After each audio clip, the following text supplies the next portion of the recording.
Pintu besi itu tidak mau terbuka. Kunci yang biasanya pas terasa asing di tanganku berputar kosong. Di belakangku, pasar sudah bubar, jalanan mulai gelap, dan ponselku mati tanpa peringatan. Aku berdiri sendirian di depan rumahku sendiri. Tanpa jaket, tanpa jawaban. Ada sesuatu yang berubah, dan aku belum tahu apa. Aku menarik napas, dan mendengar keheningan yang salah. Tidak ada suara televisi, tidak ada langkah kaki di dalam, tidak ada cahaya dari jendela. Rumah itu menutup diri dariku, seolah-olah aku bukan lagi pemiliknya. Lalu aku melihat detail kecil itu. Goresan baru di lubang kunci. Logamnya masih bersih, dan saat itu, aku sadar kunci rumah ini telah diganti. Tubuhku membeku, pikiran berhenti. Ketakutan merayap perlahan, dingin dan pasti. Keheningan itu menekan dada. Seperti rumah ini sedang menahanku dari kebenaran yang lebih gelap. Jika orang yang paling dekat denganku bisa mengunciku di luar, apalagi yang bisa ia lakukan? Dan dari mana kamu mendengarkan kisah ini hari ini? Kunci itu berputar, berhenti, lalu berputar lagi. Bunyi logamnya pendek dan kering, tidak seperti biasanya. Aku menekan gagang pintu dengan bahu, sekali, 2 kali, seolah tenaga bisa mengubah logika. Pintu tetap diam. Udara sore yang mulai dingin menempel di kulit leherku. Dan untuk pertama kalinya sejak aku tinggal di rumah ini, aku merasa sedang berdiri di depan tempat orang lain. Aku menarik napas pelan. Jangan panik. Mungkin salah kunci, mungkin tanganku gemetar. Aku mengeluarkan kunci cadangan dari saku tas belanja. Kunci yang sama kusamnya. Kunci yang selalu berhasil. Kali ini ia bahkan tidak masuk sepenuhnya. Ada hambatan halus, seperti dinding tipis yang tidak pernah ada. Aku mundur setengah langkah, menatap lubang kunci itu, mencoba membaca sesuatu dari bentuknya. Goresan baru, tipis, mengilap, terlalu rapi untuk kebetulan. Langit di atas gang mulai berubah warna. Biru pucat jatuh menjadi abu-abu. Satu persatu, suara pasar memudar, digantikan dengung motor yang menjauh.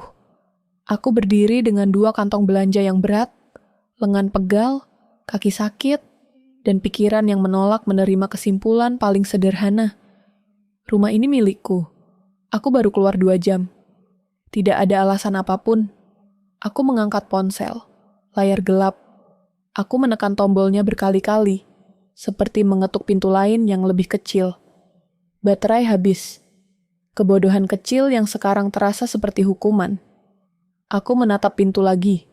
Berharap sesuatu berubah saat aku tidak melihat. Tidak ada. Mas? Suaraku keluar pelan, lebih seperti kebiasaan daripada panggilan. Tidak ada jawaban. Tidak ada suara televisi dari dalam. Tidak ada piring beradu. Tidak ada langkah kaki. Biasanya ada. Selalu ada. Aku meletakkan kantong belanja di lantai, merapikan napas. Jantungku berdetak terlalu cepat untuk alasan yang belum jelas. Aku mencoba jendela samping, yang biasanya tidak pernah terkunci rapat. Tangan menyentuh kaca yang dingin. Tirai di baliknya tertutup penuh.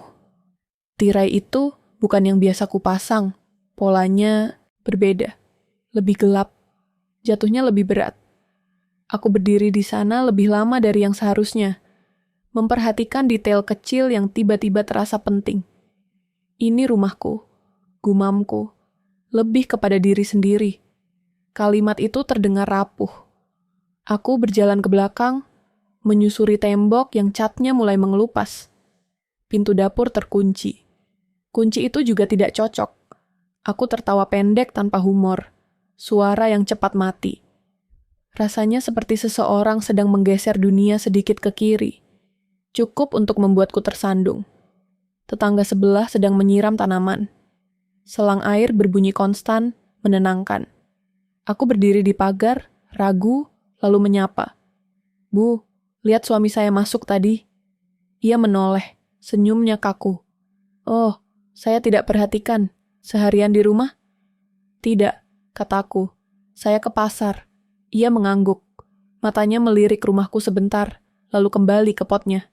Mungkin keluar lagi. Mungkin, ulangku. Kata itu tidak punya pegangan. Aku kembali ke depan rumah. Lampu teras mati. Biasanya menyala sebelum maghrib. Aku menekan bel sekali, 2 kali. Tidak ada suara dari dalam. Aku menempelkan telinga ke pintu, mendengarkan sesuatu yang tidak ingin ku dengar.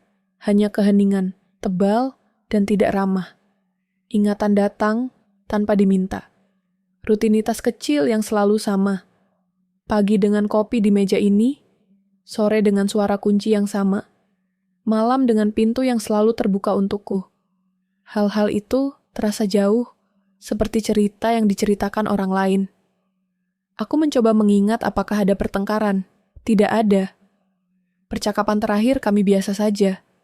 Terlalu biasa. Aku duduk di anak tangga. Lantai dingin menembus kain celana. Aku menatap tanganku sendiri, mencari tanda-tanda kepanikan. Ada getar halus di jari. Aku menekannya dengan ibu jari, seolah bisa menghentikan rasa itu. Aku menghitung napas. 1, 2, 3. Malam turun perlahan, tanpa suara. Aku mengetuk pintu sekali lagi, lebih keras. Mas, aku di luar. Kalimat itu terdengar asing, seperti pengumuman di tempat umum. Tidak ada jawaban. Aku membayangkan ponselku bergetar di dalam. Panggilan tak terjawab yang tidak pernah akan diangkat. Angin bergerak di gang, membawa bau gorengan dari ujung jalan. Kehidupan berjalan seperti biasa. Itu yang paling menyakitkan. Dunia tidak berhenti hanya karena aku terkunci di luar rumahku sendiri. Aku berdiri, berjalan mondar-mandir pendek. Otakku mencari alasan, menata kemungkinan, tukang kunci, renovasi kecil, kesalahan. Tapi mengapa tanpa kabar? Mengapa tirai itu? Mengapa semua akses tertutup rapi? Ketakutan datang bukan sebagai teriakan, melainkan sebagai perhitungan dingin. Seseorang menghilangkan kontrol dariku. Seseorang memilih waktu saat aku pergi. Aku mendekatkan wajah ke jendela depan. Mencoba melihat celah, kaca memantulkan bayanganku sendiri, pucat dan tegang. Aku mengangkat tangan, menutup pantulan, mengintip ke dalam, gelap. Terlalu gelap untuk jam segini. Tirai menelan cahaya. Aku masuk sebentar ke rumahmu ya. Aku memanggil tetangga lain, mencoba terdengar normal. Ia keluar, memegang kunci. Kenapa? Kunciku bermasalah, kataku. Setengah benar. Di rumahnya, aku menyalakan ponsel. Baterai 0. Aku mencolokkan, menunggu garis tipis itu muncul. Menit terasa panjang. Aku menatap layar sampai akhirnya hidup. Aku menekan nama suamiku. Panggilan pertama berdering lama, lalu mati. Kedua, sama. Ketiga, masuk ke pesan suara. Aku tidak meninggalkan pesan. Tidak tahu harus berkata apa tanpa terdengar seperti tuduhan. Kamu baik-baik saja? Tanya tetangga. Sebentar lagi, jawabku. Aku tersenyum tipis. Senyum yang terasa seperti pinjaman. Aku kembali ke depan rumah. Gelap sudah turun sepenuhnya. Lampu jalan menyala, menciptakan bayangan keras di dinding. Aku menyalakan senter ponsel, menyinari lubang kunci lagi. Goresan itu jelas. Pekerjaan baru. Sengaja. Aku duduk lagi. Kali ini aku tidak menghitung napas. Aku mendengarkan. Ada bunyi kecil dari dalam? Atau hanya pipa yang mendingin? Aku menahan diri untuk tidak memukul pintu. Kekerasan tidak akan membukanya. Mas, kataku lagi. Lebih pelan? Seolah ia berada di balik pintu. Mendengar, memilih untuk tidak menjawab. Jam di ponsel menunjukkan hampir 9. Biasanya kami makan malam bersama. Aku membayangkan meja di dalam, kursi-kursi kosong, piring yang mungkin sudah disingkirkan. Bayangan itu membuat perutku mual. Aku berdiri, berjalan ke jendela samping sekali lagi.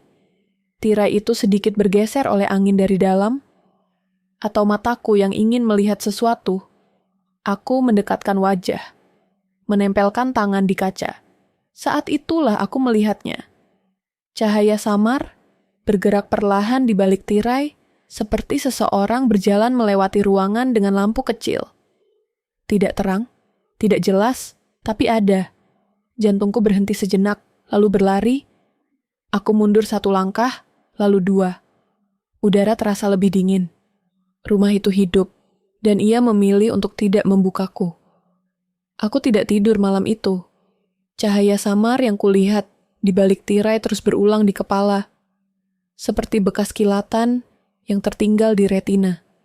Setiap kali memejamkan mata, aku kembali berdiri di depan jendela, tangan menempel di kaca, napas tertahan. Pagi datang tanpa benar-benar mengusir gelap. Udara masih berat, dan rumah itu tetap menutup diri. Aku berdiri di seberang jalan, menatap fasad rumahku sendiri. Catnya sama, retak kecil di sudut tembok masih ada. Semuanya terlihat normal jika dilihat dari jauh. Hanya aku yang tahu ada sesuatu yang dipindahkan, diubah, diputus. Aku mencoba berpikir lurus, mencari penjelasan yang tidak menyakitkan, kesalahpahaman, tukang kunci salah alamat, keputusan mendadak yang lupa dikabari. Alasan-alasan itu berbaris rapi, lalu runtuh satu persatu saat bertabrakan dengan detail kecil yang tidak mau berbohong. Aku mengetuk pintu lagi, pagi ini lebih pelan. Suaranya terdengar berbeda di siang hari, tetap tidak ada jawaban. Aku menelpon suamiku lagi. Nada sambung, lalu sunyi. Aku membiarkan ponsel di telinga sampai panggilan berakhir sendiri. Tidak ada pesan, masuk. Tidak ada penjelasan. Di ujung gang, ibu-ibu mulai menyapu. Suara lidi menyentuh aspal terdengar ritmis. Aku menghampiri satu di antaranya, mencoba menata wajah. Bu, tadi malam lihat lampu rumah saya menyala. Ia berhenti sejenak, lalu menyapu lagi. Lampu mana? Yang depan, kataku. Ia mengangkat bahu. Tidak terlalu perhatikan. Sepi. Sepi. Kata itu menggantung. Aku berdiri terlalu lama, berharap ia menambahkan sesuatu. Tidak ada. Matanya menghindar, fokus pada daun-daun kering. Ada batas tak terlihat yang tiba-tiba terasa tebal. Aku berjalan ke warung dekat pos ronda. Pemiliknya mengenalku. Kami sering bertukar senyum, kadang cerita singkat. Pak, semalam ada orang masuk ke rumah saya. Ia menatapku lama, lalu menggeleng. Saya tutup cepat semalam. Kira-kira jam berapa? Tidak ingat, katanya. Terlalu cepat. Aku membeli air mineral yang tidak benar-benar kuinginkan. Tanganku dingin saat menerima kembalian. Ada jeda canggung yang tidak pernah ada sebelumnya. Aku merasa seperti berdiri di luar lingkaran yang baru saja mengecil. Aku duduk di bangku pos ronda. Kayunya kasar, penuh coretan lama. Aku membuka catatan di ponsel, mulai menulis kemungkinan, mengurutkan waktu. Aku ke pasar jam 4, pulang jam 6 lewat 2 jam. Cukup untuk mengganti kunci, cukup untuk menutup tirai, cukup untuk memindahkan sesuatu. Pikiran itu membuat perutku mengencang, kilas balik datang tanpa izin. Hal-hal kecil yang dulu terasa sepele. Suamiku pulang lebih malam beberapa minggu terakhir. Ponselnya sering dibosur. Percakapan yang terpotong. Tatapan yang cepat dialihkan. Aku mengingatnya tanpa emosi berlebihan, hanya mencatat. Seperti membaca ulang catatan lama dengan pena merah. Aku mencoba menelpon kantor tukang kunci langganan. Mereka bilang tidak ada pesanan ke alamatku. Aku menelpon satpam kompleks kecil di ujung jalan. Tidak ada laporan, katanya. Suaranya datar, profesional, terlalu rapi untuk rasa lega. Siang merayap. Matahari naik, tapi tidak menghangatkan. Aku kembali ke jendela samping. Tirai itu masih tertutup. Aku memperhatikan lantai dekat jendela. Ada bekas geseran tipis, seperti furnitur yang dipindahkan. Atau aku hanya ingin melihatnya? Aku menunduk, menyentuhnya. Debu terganggu. Ada pola yang tidak biasa. Aku merogoh tas, mencari kunci mobil. Tidak ada. Biasanya aku menyimpannya di kantong kecil. Aku mengeluarkan semuanya. Dompet, tisu, lipstik, kunci mobil tidak ada. Napasku pendek. Aku mencoba mengingat kapan terakhir kali memegangnya. Di pasar? Tidak. Aku membayar dengan uang tunai. Di rumah, sebelum pergi, aku menaruhnya di meja kecil dekat pintu. Meja kecil itu mungkin sudah tidak ada isinya lagi. Aku menyadari sesuatu yang lebih pelan, lebih menakutkan.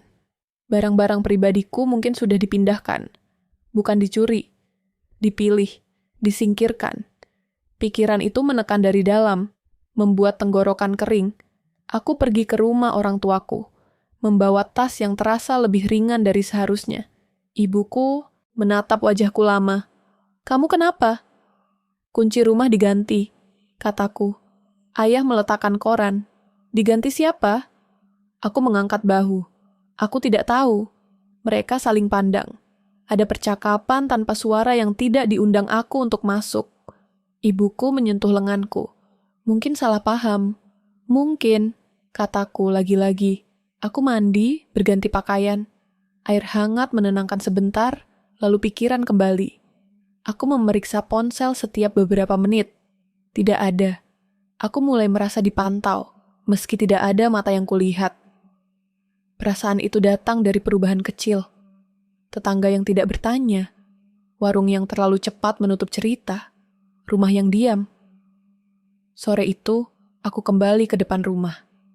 Aku berdiri agak jauh, berpura-pura menunggu ojek. Aku ingin melihat, bukan terlihat. Ada motor berhenti sebentar, lalu pergi. Tirai tidak bergerak. Lampu tetap mati.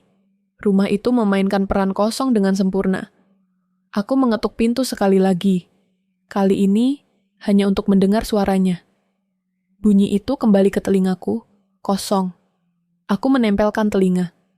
Ada dengung rendah, seperti kulkas. Jadi ada listrik, ada kehidupan, tidak ada aku. Aku duduk di tangga rumah tetangga seberang, meminjam bayangan. Seorang anak kecil lewat, menatapku ingin tahu. "Tante nunggu siapa?" "Rumah," jawabku. Ia tertawa kecil, tidak mengerti, lalu berlari pergi. Innocence lewat begitu saja, meninggalkan aku dengan kalimatku sendiri yang terdengar salah. Malam turun lagi. Aku menyalakan ponsel, memastikan baterai penuh. Aku membuka galeri, melihat foto-foto rumah dari waktu ke waktu. Rak buku, sofa, meja kecil. Aku memperbesar satu foto. Meja kecil dekat pintu. Di atasnya ada mangkuk kunci. Aku menutup mata sebentar. Napas masuk, keluar. Logika berkata, jangan melompat. Jangan menuduh tanpa bukti. Tapi insting berdiri tegak, menunjuk ke arah yang sama berulang kali. Aku menulis pesan. "Kuncinya kenapa?" "Menghapus." Aku di luar. "Menghapus." "Kita perlu bicara." Kukirim yang terakhir. Tanda terkirim muncul. Tidak ada balasan. Aku berdiri, berjalan menjauh, lalu kembali lagi. Gerakan kecil tanpa tujuan. Aku mendengar langkah di belakangku. Menoleh cepat. Hanya orang lewat. Aku tertawa pendek pada diri sendiri. Paranoia mulai menggerogoti tepi-tepi pikiran. Aku tidak ingin memberinya ruang. Jam hampir 10, ketika ponselku bergetar. Nomor tidak dikenal. Pesan singkat, tanpa nama. Aku membacanya sekali, 2 kali. Kata-katanya pendek, dingin, seperti ditulis dengan hati-hati. Jangan masuk rumah itu sendirian. Aku menatap layar sampai cahaya putihnya terasa menyilaukan. Di sekitarku, gang kembali sunyi. Aku mengangkat kepala, memandang rumah yang gelap. Peringatan itu tidak menjelaskan apapun, tapi ia mengubah segalanya. Ketakutan yang tadi kabur kini memiliki arah. Aku memasukkan ponsel ke saku. Napasku pelan dan terkontrol. Malam ini bukan tentang menunggu jawaban lagi. Malam ini tentang berjaga. Pesan itu tidak pergi. Ia menempel. Bahkan ketika layar ponsel mati, kata-katanya tetap menyala di kepalaku. Jangan masuk rumah itu sendirian. Kalimat pendek, tanpa emosi, tanpa tanda baca berlebihan. Seperti perintah. Atau peringatan yang datang terlambat. Aku berdiri lama di kamar tamu rumah orang tuaku. Lampu dimatikan, hanya cahaya dari jalan yang masuk lewat celah tirai. Jam berdetak terlalu keras. Setiap bunyi kecil terdengar seperti keputusan yang diambil orang lain atas hidupku. Aku mencoba tidur, gagal. Aku mencoba tidak memikirkan rumah itu, gagal. Setiap napas terasa dangkal, seolah dadaku tidak mau mengembang penuh. Pagi datang dengan kepala berat. Aku bangun sebelum subuh, duduk di tepi ranjang, menatap lantai. Tanganku gemetar saat menuang air ke gelas. Aku minum sedikit, berhenti, lalu minum lagi. Tubuhku bereaksi sebelum pikiranku siap. Ini bukan sekadar salah paham, bisikku. Ada persiapan. Ada waktu. Aku membuka ponsel, membaca pesan itu lagi. Tidak ada nomor yang bisa ditelepon. Aku membalas, hanya satu kata. Kenapa? Tanda terkirim muncul. Tidak ada balasan. Aku memutuskan untuk berpikir seperti orang luar. Menyusun ulang hidupku sendiri, seolah itu kasus yang bukan milikku. Aku mengambil buku catatan kecil, menulis tanggal, jam, kejadian. Tidak ada emosi di tinta, hanya fakta. Aku menulis tentang pasar, tentang kunci, tentang tirai, tentang lampu yang bergerak, tentang tetangga yang menghindar. Semakin panjang daftar itu, semakin jelas pola yang tidak ingin kulihat. Aku mengingat awal pernikahan kami. Cara ia selalu memastikan pintu terkunci sebelum tidur. Kebiasaan kecil yang dulu terasa protektif. Sekarang, terasa seperti latihan. Aku mengingat ia yang sering menanyakan jam kepulanganku, rute yang kupakai. Aku tertawa dulu, menganggapnya perhatian. Kini tawa itu terasa naif. Ibuku menyeduh teh di dapur. Uapnya naik pelan. Kamu mau sarapan? Nanti, kataku. Suaraku terdengar jauh. Ayah membaca koran, tapi matanya sering terangkat ke arahku. Sudah hubungi dia? Belum ada jawaban, kataku. Ia mengangguk, tidak memaksa. Diamnya berat, tapi jujur. Aku menghargainya. Aku keluar rumah, berjalan tanpa tujuan jelas. Udara pagi bersih, hampir menipu. Aku melewati rumahku lagi. Kali ini dari seberang. Dari sudut yang lebih aman. Aku tidak mendekat. Aku memperhatikan siapa yang keluar masuk. Tidak ada. Rumah itu kembali memainkan peran kosong. Aku mulai bertanya-tanya, apakah cahaya semalam itu benar-benar ada? Atau pikiranku yang ingin melihat sesuatu agar ketakutan punya bentuk? Aku pergi ke kantor kelurahan. Alasan sederhana, mengurus sesuatu yang tertunda. Aku berdiri di loket, mendengar suara mesin ketik, kipas angin berdecit. Saya mau cek data rumah, kataku. Petugas mengangguk, mengetik. Atas nama siapa? Nama saya, kataku, lalu menyebutkan lengkap. Ia mengetik lagi, berhenti sejenak. Alisnya berkerut. Sebentar. Waktu melar. Aku berdiri terlalu lama, menahan napas. Ia kembali dengan berkas. Ada perubahan bulan lalu. Perubahan, apa? Suaraku turun. Penyesuaian data kepemilikan bersama, katanya, datar. Sudah ditandatangani. Aku menatapnya. Saya tidak pernah tanda tangan. Ia mengangkat bahu kecil. Di sistem ada. Aku keluar tanpa berdebat. Udara terasa lebih panas. Kepalaku berdengung. Bulan lalu. Aku mengingat bulan itu. Kami baik-baik saja. Setidaknya, begitu yang kupikirkan. Ketergantunganku padanya tiba-tiba terasa seperti kesalahan besar yang disengaja. Aku menyerahkan urusan-urusan kecil. Percaya. Sekarang, kepercayaan itu menekan dari dalam.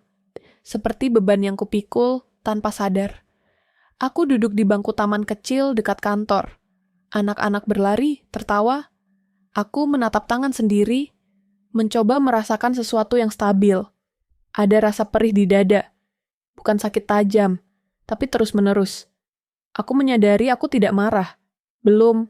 Aku terluka. Dan luka itu membuatku lambat. Aku memeriksa email. Ada notifikasi lama dari bank tentang perubahan alamat korespondensi. Aku tidak ingat menyetujuinya. Aku membuka detailnya. Alamat baru. Bukan rumah orang tuaku. Bukan kantorku. Alamat itu rumah kami. Rumah yang tidak bisa aku masuki. Aku pulang ke orang tuaku. Menutup pintu kamar. Mengeluarkan map dokumen dari tas. Aku membuka satu persatu. Fotokopi KTP, kartu keluarga, surat nikah. Semuanya terlihat sama. Lalu aku menemukan salinan akta rumah. Ada catatan kecil di bawah. Tulisan tangan yang bukan milikku. Tanggal. Paraf. Aku menelusurinya dengan jari, seolah sentuhan bisa menghapusnya. Ponselku bergetar. Nomor dikenal. Suamiku. Aku mengangkat tanpa berpikir. Halo. Di mana? Suaranya tenang. Terlalu tenang. Aku di luar, kataku. Rumah orang tuamu? Ya. Jeda singkat. Nanti kita bicara. Kapan? Tanyaku. Nanti. Ulangnya. Klik. Sambungan terputus. Aku duduk di lantai, Nafasku memburu, tanganku berkeringat. Ia tahu, ia mengontrol jarak, waktu, kata. Aku menyadari betapa sering aku membiarkan itu terjadi. Betapa mudahnya aku menyesuaikan diri. Aku membuka catatan lagi menulis panggilan itu. Waktu, durasi, kata-kata. Aku menulis tanpa henti sampai tinta hampir habis. Ini bukan balas dendam, kataku pada diri sendiri. Ini bertahan. Sore itu aku kembali ke sekitar rumah, tapi tidak mendekat. Aku berbicara dengan satpam kecil di ujung jalan. Kali ini lebih langsung. Ada orang ganti kunci minggu lalu. Ia menghela napas. Ada, katanya pelan. Bapak itu bilang rumah sendiri. Jam berapa? Sore, katanya. Sendirian. Aku mengangguk. Terima kasih. Aku berjalan pergi sebelum ia menambahkan apapun. Jawaban itu cukup. Bukti tidak langsung, tapi konsisten. Persiapan. Waktu, keputusan yang diambil tanpa aku. Malam datang lagi. Aku duduk di kamar, mematikan lampu, menyalakan satu lilin kecil. Cahaya bergerak di dinding, mengingatkanku pada cahaya di balik tirai. Aku tidak ingin menangis, aku ingin jelas. Aku membuka laptop, masuk ke akun bersama yang jarang kubuka. Riwayat perubahan ada di sana. Tanggal-tanggal yang tidak kuingat. Dokumen yang diunggah ulang. Aku menemukan file dengan namaku di judul. Aku membukanya. Detak jantungku terdengar di telinga. Dokumen penting itu telah diubah. Namaku masih ada, tapi posisiku berbeda. Lebih kecil, lebih lemah. Aku menutup laptop perlahan, seolah suara bisa membatalkan apa yang kulihat. Aku duduk diam, lilin hampir habis. Dari luar, suara malam biasa. Dari dalam, sesuatu runtuh dengan rapi. Aku bukan lagi orang yang menunggu di luar pintu. Dari korban pasif, aku didorong ke tepi yang lain. Bertahan bukan pilihan. Itu satu-satunya arah. Aku menutup pintu kamar dengan perlahan. Telinga menempel ke kayu. Di luar, langkah kaki terdengar jauh, tidak beraturan. Napasku pelan. Hati berdebar. Tidak ada lagi ruang untuk panik. Setiap detik salah langkah bisa berarti kehilangan lebih dari sekadar kontrol. Aku menempel di dinding, memeriksa jendela, memastikan tidak ada celah. Lilin hampir habis. Cahaya bergoyang menimbulkan bayangan sendiri yang menakutkan. Aku mengambil tas ransel kecil, memeriksa isinya. Senter, ponsel cadangan, beberapa dokumen penting, power bank. Tidak ada yang berlebihan. Semua harus efisien. Aku duduk sejenak, menatap tangan sendiri. Gemetar sedikit. Perasaan takut kini berubah menjadi fokus dingin. Tidak ada emosi yang boleh menguasai. Aku belajar mengukur langkah, napas, dan pikiran seperti strategi militer kecil. Aku keluar rumah dengan gerakan hati-hati, menempel di bayangan tembok, memperhatikan setiap rumah tetangga. Jalan sepi. Lampu jalan redup. Aku tidak menatap langsung ke rumah sendiri. Fokus pada pola. Siapa yang lewat, kapan suara kendaraan terdengar, pintu yang terbuka sebentar. Semua kemungkinan dihitung. Setiap keputusan memiliki konsekuensi yang jelas. Di warung dekat gang, aku membeli minuman tanpa bicara panjang. Penjual mengangkat alis, tapi aku hanya tersenyum tipis. Sambil berjalan kembali, aku memperhatikan tas yang tergantung di punggung, memastikan ponsel selalu dalam jangkauan. Kamera keamanan tetangga, aku mengingat setiap posisi. Setiap celah bisa menjadi alat atau jebakan. Aku duduk di bangku taman jauh dari rumah, menyusun catatan di ponsel. Tanggal, jam, pergerakan suami, perubahan kecil di rumah, pesan anonim terakhir. Semua fakta dicatat, tanpa komentar emosional. Otakku seperti kamera pengawas, menyiarkan dan merekam, tapi tidak terlibat. Aku memaksa diri untuk melihat pola sistematis. Semakin lama, semakin jelas. Ini bukan sekadar salah paham. Ini rencana yang dirancang dengan teliti. Sore itu, aku menelusuri gang di belakang rumah, menempel di bayangan.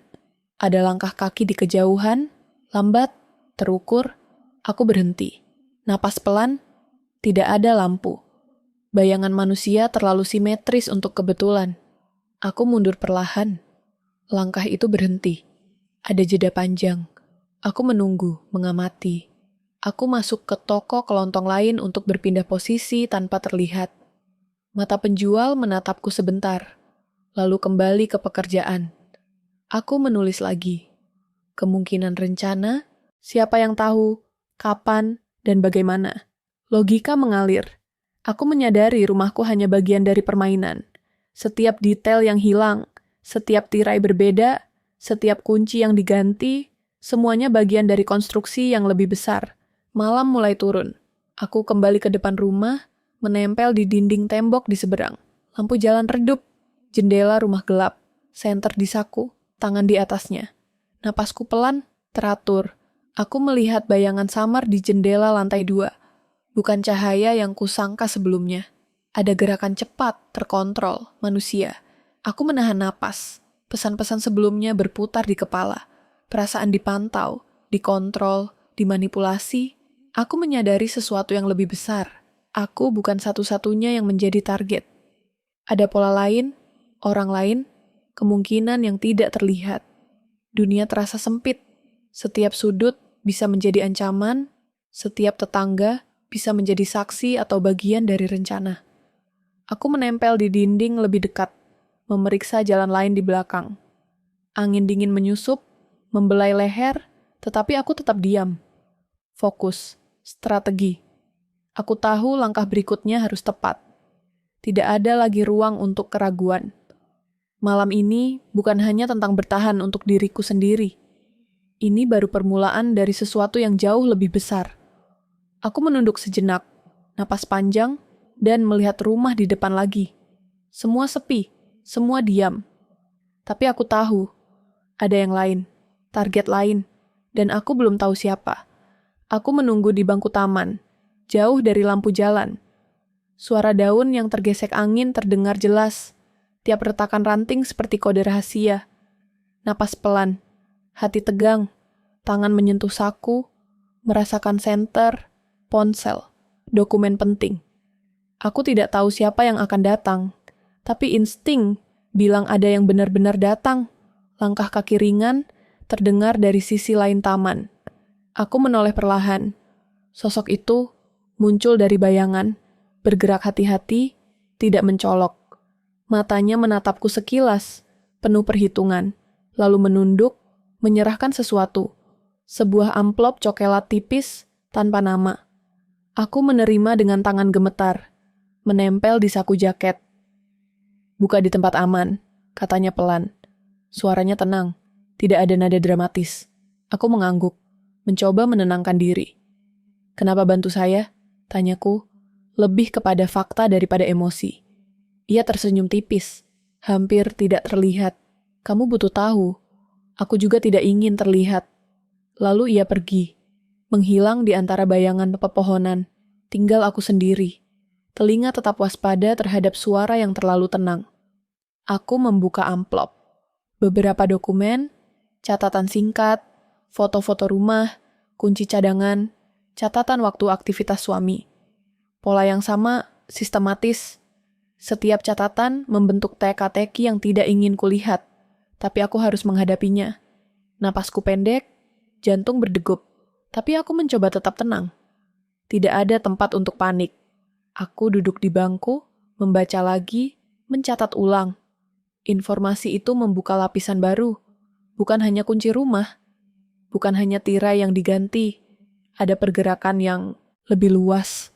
Pola yang menghubungkan orang-orang di sekitarku. Keputusan yang diambil jauh sebelum aku menyadarinya. Semuanya dirancang agar aku tetap di bawah. Dalam kontrol yang halus tapi nyata. Aku menutup mata sebentar. Membayangkan suamiku. Wajahnya selalu tenang, hangat, percaya diri. Sekarang wajah itu muncul di setiap halaman dokumen, setiap catatan, seolah terselubung di balik strategi yang rapi. Aku menahan gelombang rasa sakit, belajar memisahkan fakta dari pengkhianatan. Malam turun. Lampu taman menyala, bayangan memanjang di jalan. Aku menelpon tetangga lama, seseorang yang percaya padaku, memberitahu mereka ada sesuatu yang tidak beres, tapi tidak terlalu banyak. Hanya cukup untuk mengamankan jalur informasi. Aku belajar lagi, bernapas dengan kontrol. Tidak ada langkah gegabah, tidak ada keputusan berdasarkan emosi. Ketakutan diubah menjadi pengamatan, menjadi strategi. Setiap gerakan diukur, setiap kontak diperhitungkan. Ini bukan lagi sekadar bertahan hidup. Ini tentang memahami permainan. Di pojok amplop, ada foto yang belum kubaca. Foto yang diambil diam-diam. Aku membuka perlahan. Ada suamiku, tepat di depan rumah, sedang mengganti sesuatu. Kamera dari sudut yang tidak ku kenal. Napasku tersedak. Semua jalan yang kulalui sebelumnya, setiap langkah, setiap perhitungan, mengarah ke satu titik, suamiku. Aku menatap foto itu lama, jantung berdetak keras, tangan gemetar memegang amplop. Malam ini tidak lagi tentang rumah, tidak lagi tentang siapa yang melihatku. Malam ini tentang pusat dari semua misteri. Dan pusat itu berdiri tepat di depan mataku, tersembunyi di balik topeng kepercayaan yang dulu kupikir tak bisa runtuh. Aku menempel di bangku taman, diam, menyadari satu hal yang menekan lebih dari ketakutan. Ini baru permulaan. Suamiku adalah kunci dari semua teka-teki yang tersusun rapi, dan aku harus menghadapinya. Angin dingin menyusup, daun bergesek lagi. Aku menahan napas, memperhitungkan langkah berikutnya, hati-hati. Setiap detik berharga, setiap gerakan bisa terpantau. Dan aku tahu, kebenaran mulai mengarah tepat ke pusat konflik. Aku berdiri di seberang rumahku sendiri, menatap jendela lantai 2. Bayangan lampu redup bergerak perlahan, tidak panik, terlalu terkontrol. Napasku terhenti sesaat, setiap gerakan di dalam tampak disengaja. Ini bukan kebetulan.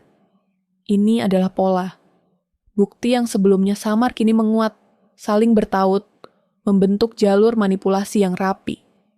Aku menekan saku, merasakan ponsel dan dokumen. Setiap catatan, foto, dan pesan yang kukumpulkan tiba-tiba terlihat seperti potongan catur. Dan suamiku memegang sebagian besar bidak. Aku menutup mata sebentar, menarik napas, menenangkan tubuh yang ingin bereaksi sebelum logika mengambil alih. Marah tertahan. Ini bukan waktu untuk ledakan emosi. Aku mengingat kembali malam-malam terakhir. Kunci diganti, lampu yang bergerak, tirai yang berbeda. Pola itu menyudutkanku, memaksa aku menilai ulang setiap langkah, setiap kata, setiap senyum yang dulu kupikir biasa. Wajahnya muncul di setiap halaman dokumen, di setiap catatan waktu, di setiap foto yang kupegang. Semua rapi, dingin, dan terkontrol. Aku menyusuri gang samping, tetap di bayangan, mengamati setiap pintu rumah tetangga. Suara langkahku sendiri terdengar keras di telinga. Tidak ada yang menoleh, tidak ada yang menonton, tapi aku tahu dia mengawasi. Cara dia memanipulasi ruang, waktu, orang-orang di sekitarku, itu semua menunjukkan motif. Aku bukan sekadar target, aku eksperimen, ujian. Aku duduk sebentar di kursi taman dekat gang, membuka amplop yang diberikan sekutu tadi. Ada catatan singkat, satu kalimat. Dia selalu mengukur jarak emosional. Napasku terhenti. Kalimat itu sederhana, tapi tepat. Segala cara yang kulihat, senyum hangat, perhatian tiba-tiba, pertanyaan biasa, semua adalah alat untuk menjaga kontrol. Semua terasa dirancang agar aku tetap bergantung, tetap bingung. Malam merayap, angin bergerak pelan di antara pepohonan. Aku menatap rumah lagi. Tirai bergerak sesaat, lampu di lantai 2 menyalip, padam, lalu menyala lagi. Setiap pergantian cahaya terasa seperti kode. Aku menunduk, menulis catatan di ponsel. Gerakan, waktu, pola, kesalahan yang disengaja. Aku mengingat percakapan terakhir kami, kata-kata tenang, sopan, hampir membingungkan. Nanti kita bicara. Jeda itu panjang, diisi kekosongan yang tidak bisa kuterjemahkan. Aku tahu jeda itu sengaja, memberikan ilusi kendali padaku. Aku berjalan kembali ke tempat persembunyian sementara, menghitung langkah, mengatur napas. Tubuhku tegang, otak bekerja lebih cepat. Aku memeriksa jalan masuk lain, pintu samping rumah, kemungkinan keluar darurat. Setiap opsi diuji dalam pikiran, setiap risiko diperhitungkan. Lampu jalan di seberang berkelip sesaat. Aku menunduk, melihat catatan terakhir. Pola manipulasi itu begitu jelas. Dia mengatur ruang dan waktu, orang-orang di sekitar, bahkan persepsi emosiku. Aku menutup mata, mencoba menyingkirkan rasa panik. Ini bukan lagi tentang mencari bukti. Ini tentang menghadapi manipulasi itu tanpa jatuh ke jebakan emosional yang dia buat. Aku kembali menatap jendela lantai 2. Bayangan bergerak lagi, perlahan, terukur, tanpa tergesa. Napasku tertahan, otot-otot tegang. Ini kesempatan, satu-satunya momen untuk konfrontasi. Tapi setiap langkah terasa berbahaya, penuh risiko yang bisa menghancurkan semuanya. Aku menghela napas panjang, menahan tangan yang ingin bergerak terlalu cepat. Hanya satu hal yang jelas, tidak ada jalan mundur tanpa konsekuensi. Dan malam ini, topeng itu mulai retak. Aku berdiri di ambang pintu rumahku sendiri. Napas tertahan, telinga menempel ke kayu dingin. Di dalam, lampu temaram menyala, memantulkan bayangan yang bergerak perlahan. Suamiku berdiri di ruang tamu, wajah tenang. Namun matanya berbeda. Ada sesuatu yang ditahan. Sesuatu yang menunggu untuk terbuka. Detik itu terasa seperti hening yang menekan seluruh tubuhku. Kenapa semua ini? Suaraku pelan, tegas, tapi tidak bergetar.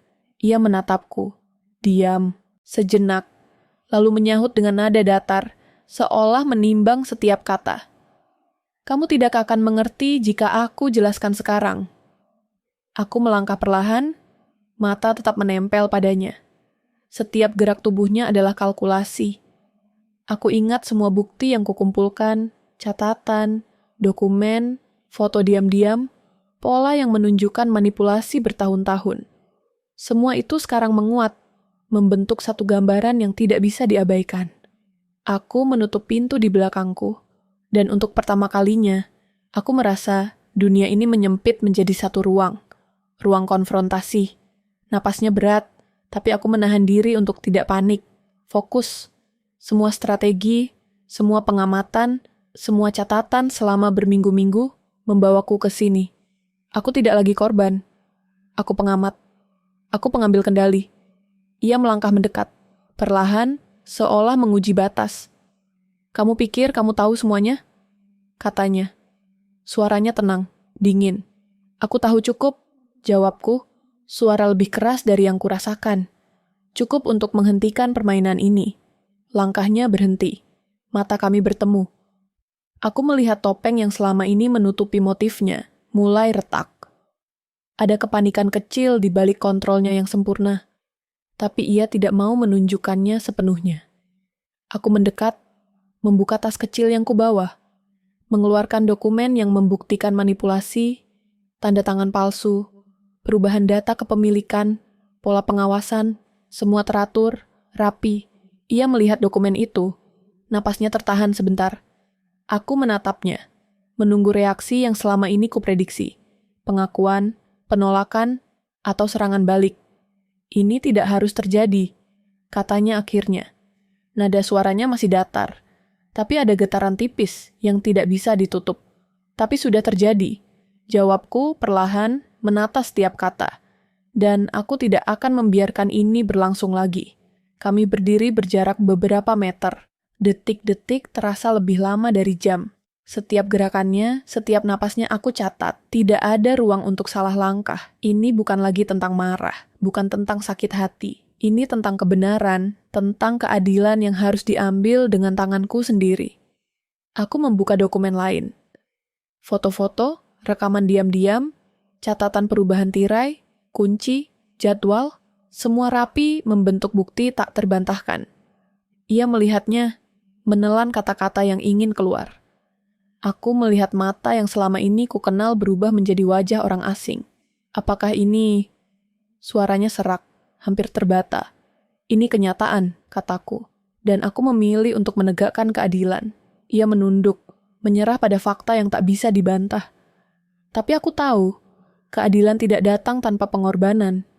Pilihan moral ada di tanganku. Setiap keputusan yang kubuat akan membentuk konsekuensi. Aku menatap rumah ini, setiap ruangan, setiap bayangan yang pernah menipu, dan merasakan tanggung jawab yang berat. Aku menutup satu dokumen terakhir. Napasku panjang. Hati berdetak cepat, tapi terkendali. Keputusan diambil. Tindakan selanjutnya akan menentukan arah hidup kami, dan mungkin tidak ada jalan kembali. Di luar jendela, angin malam berdesir. Daun-daun bergesek pelan. Lampu jalan berkelip, bayangan memanjang. Aku berdiri sejenak, menatapnya, dan sadar bahwa dampak dari keputusan ini belum sepenuhnya terlihat. Keheningan turun, berbeda dari sebelumnya. Badai telah berlalu, tapi sisa gelombang masih terasa di udara. Aku menarik napas panjang, menunggu, mendengar setiap detik yang berlalu. Mengetahui bahwa keadilan sudah dimulai, tapi konsekuensinya masih bersembunyi dalam kegelapan. Aku membuka pintu rumahku sendiri pagi itu. Udara dingin masuk pelan, membawa aroma tanah basah dari halaman. Tanganku menempel di kusen kayu, terasa hangat di bawah kulit. Tidak ada bayangan yang bergerak. Tidak ada langkah kaki yang menunggu. Hanya sunyi yang menenangkan, berat tapi nyata. Napas pertama terasa dalam, seakan aku bisa menghirup udara tanpa rasa takut. Aku melangkah masuk, menyentuh meja kecil dekat pintu. Semua berada di tempatnya. Rapi, familiar. Tirai diganti dengan yang baru, tapi tidak lagi terasa asing. Cahaya matahari menembus jendela, menari di lantai kayu yang hangat. Aku menatap ruang tamu lama, sekarang kembali menjadi rumah. Bukan jebakan atau teka-teki. Aku duduk di sofa, menarik napas panjang, menutup mata sejenak. Ingatan tentang malam-malam gelap, pesan anonim, kunci yang diganti, semua menekan pikiran. Tapi kini, mereka bukan lagi bayangan yang menakutkan. Mereka menjadi pelajaran, bukti bahwa aku bisa bertahan, bahwa aku bisa kembali mengendalikan hidupku. Rumah terasa benar-benar milikku lagi, kataku pelan, hampir untuk diriku sendiri. Kata-kata itu sederhana, tapi membawa rasa lega yang panjang. Aku menatap sekitar, menyentuh permukaan meja, kursi, rak buku. Setiap detail yang dulu terasa asing kini memantulkan ketenangan. Aku berjalan ke dapur, membuka jendela.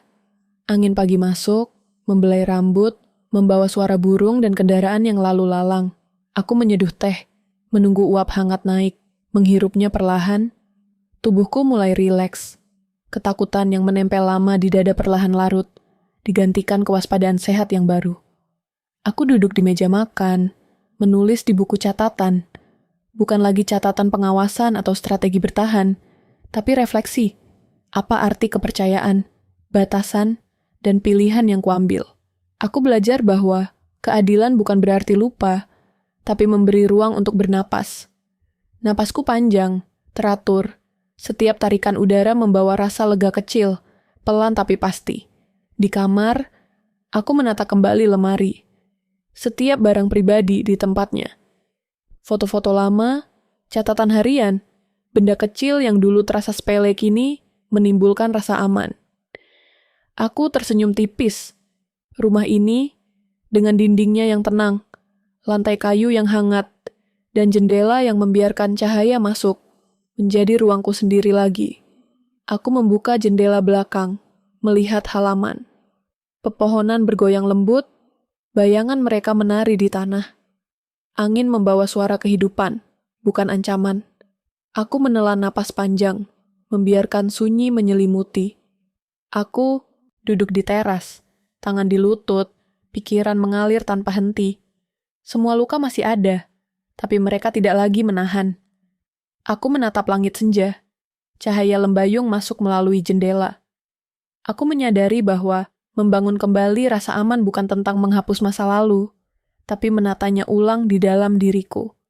Aku menarik napas panjang, tersenyum pada diri sendiri, dan merasakan sesuatu yang baru. Rumah ini milikku, benar-benar milikku, dan aku bisa bernapas. Aku menutup jendela, menyalakan lampu, dan berjalan perlahan ke kamar. Tidak ada bayangan yang menakutkan, tidak ada langkah yang mengintai, hanya ketenangan, stabil, dan rasa aman yang baru saja dibangun. Aku berbaring, menatap langit-langit, membiarkan malam datang dengan tenang. Rumah ini bukan lagi simbol ancaman, tapi tempatku, ruang fisik yang memberi waktu untuk bernapas dan menata kembali diri.